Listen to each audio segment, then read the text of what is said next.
Good afternoon. I'm here today to present this year's Oxford Farming Conference report to you prior to the panel discussion. A report, UK Farming Grasping the Opportunities, which I've researched and authored. I'd like to start by expressing my thanks to the Oxford Farming Conference directors and the Frank Parkinson Agricultural Trust for their support. Both are truly appreciated. I thank too the 25 people who gave of their time and shared their thoughts and insights in conversations over 9 months in 2025.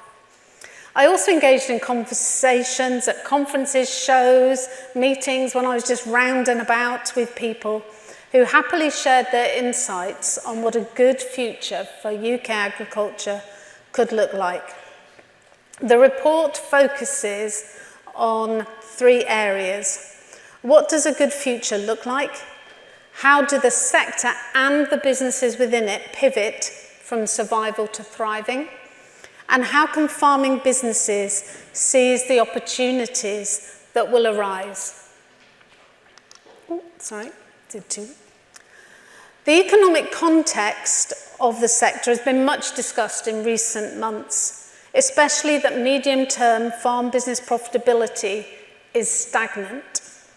According to DEFRA figures, in the last 10 years, the median return on capital employed for agricultural businesses in England was a lackluster 0.5% to minus 0.8%. This data suggests that many farms in the UK are simply no longer an investable product, either for their owners or those providing them with finance. To use a phrase that is at least 40 years old, turnover is vanity, profit is sanity, but cash is king. And I'll repeat that because cash is king right now for many, many farming and family businesses right across the UK who are struggling with their cash flow.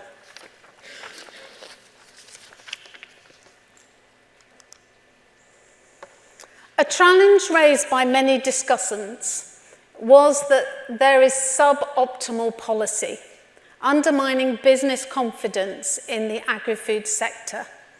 5 descriptors emerged from the discussions on regulatory, market and NGO-driven policy, which I have tried to visualize.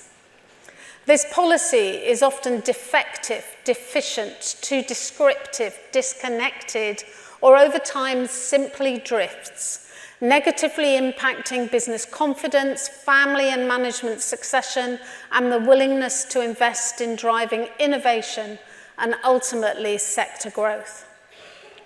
The report contains many examples of potential interventions that could rapidly address this weakness in policy. Central to these actions is that the regulatory and policy programmes proposed both by the UK central government and national devolved governments in the next year must provide a clear vision for UK agriculture.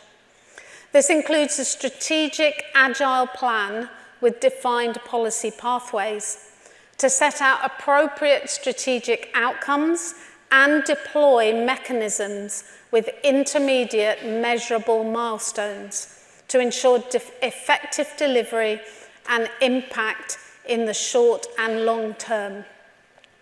This call is not for a supported, stagnant, lethargic, top-heavy agricultural sector, but an ask for regulation and market dynamics that create an enabling, energizing environment for the sector itself, businesses and the people within them so that they can truly thrive. The report suggests farming businesses ask themselves many questions, but 4 headline questions. And these 4 headline questions are expanded in the Personal and Business Development Tool, which is only 3 pages, which is available to download from the Oxford Farming Conference website. The 4 questions we are challenging farming businesses to ask themselves is, what do we want to achieve? What are we going to keep doing?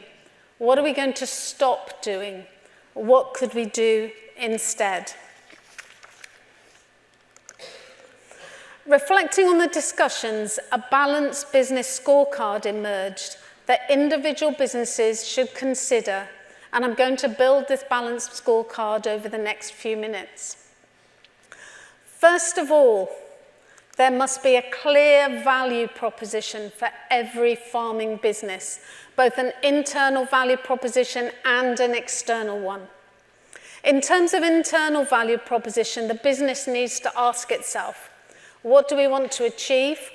Why would the family or indeed employees work for this business? What value do they gain from being involved? How is the business meeting the needs of those working in or owning it now and in the future? Then there's the external value proposition. What market is the business seeking to engage with? What do customers want from the business? And how does the business consistently meet those external requirements and demands from customers, citizens, and government without over-delivering and adding excess cost the market is simply not prepared to pay for?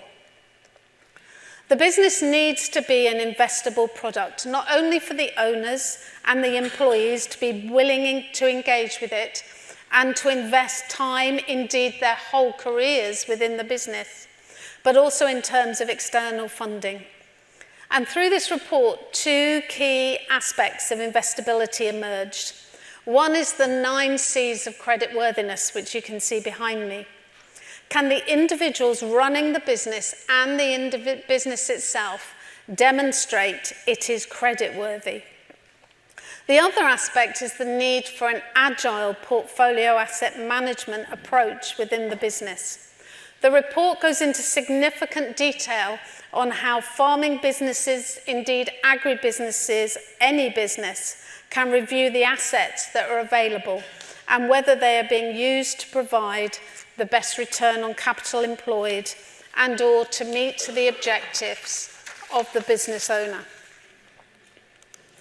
Essentially, agribusinesses encompassing family farms in that description need to be mission-led, agile, opportunity-driven, open to risk-taking, to embracing sustainable practices and smart innovation, and the report identifies this as business robustness. And again, the report goes on in great detail about what being a robust business is. There are multiple recommendations in the report, but there are 4 key recommendations presented today. There is a need to collaborate formally and informally to achieve optimum returns, reduce risk, lower production costs, and limit exposure. Collaboration could be vertically or horizontally within supply chains, or it could be neighbouring farmer to farmer. The finance sector and the government need to develop new financial products or tax incentives to provide patient capital, working capital, and catalyst capital for businesses to transition from surviving to thriving. We need farming businesses to utilise far better market signals and operational insights, both in cycle during the farming year or the enterprise cycle, and also between cycles so they can optimise farm decision making. Technology here is a great enabler, but farmers should input the data only once. And the sector and individual businesses need to recognise the core knowledge, skills, and capabilities required for a dynamic and robust future. All the people that I spoke to agreed that change is not optional, and it is not a one-time event. Whether you're talking about family succession, management succession, reappraising your portfolio of enterprise mix in your business, this is not just a one-time review. Change is a continuous and ongoing process, and in very uncertain times. But businesses, to thrive, need to move from being reactive, defensive, often static, to being proactive, agile, responsive, and opportunity-driven. All farming businesses need to embrace new business models and new ways of working. I look forward to the panel discussion now, engagement after the session at the conference and into the future. On many farms, especially family farms like my own, I hope the report initiates conversations, personal and collaborative thinking to create a business plan that supports what the people within those businesses want to achieve and to make their businesses agile, strategic, and become an investable product. Current and future generations need certainty and a mindset shift by government and markets for the businesses themselves to actually believe there is an opportunity for that business and within the agricultural sector. Now, next week, in 2050. Thank you.